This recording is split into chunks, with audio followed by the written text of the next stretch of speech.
Right now, crews continue to battle those large wildfires burning the northern part of the state. But some good news in the last 3 hours from the St. Louis County Sheriff, who says the fires did not grow that much during the day today. The Camp House fire, the Jenkins Creek fire, and the Munger Shaw fire have now burned a combined 35,000 acres. Let's get out to Ian Russell, who's in Hoyt Lakes, where people are preparing in case they have to evacuate. Ian? Yeah, well, Julie, some folks told me they're staying prepared right now, even keeping some important documents and things in their car just in case things take a turn for the worse. Others, though, told me they're not as concerned for themselves, at least, instead choosing to focus on the folks who are in the actual path of those flames as those crews continue to put out those fires.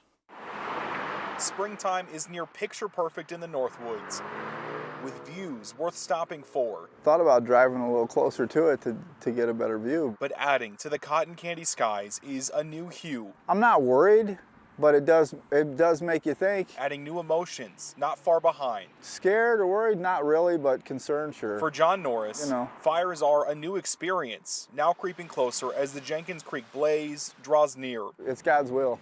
If it's gonna spread and come this way, then it's coming this way. Across northeastern Minnesota, 3 fires continue to rage, with the nearby Jenkins Creek fire by far the largest, burning more than 20,000 acres.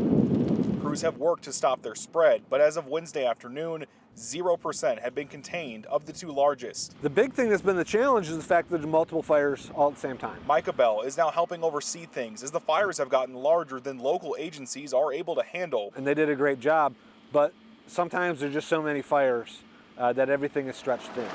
The response growing just as fast as the fires have, now including help from all over the state. Support everything that we can. The Minnesota National Guard has multiple helicopters in the mix now as well, adding another massive helping hand. Yeah, I know, it's huge. It provides so much more. In the end of the day, I think yesterday they provided over 20,000 gallons of water.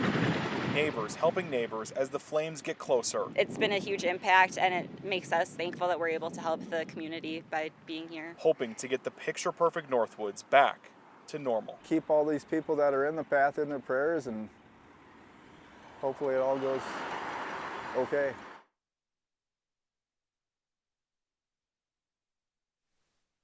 On those flames tomorrow. We, of course, will be out here as well as those crews continue working. We'll have the latest on KARE 11 tomorrow. Julie. All right, sounds good. Grateful for that rain forecast for tomorrow. Thank you, Ian.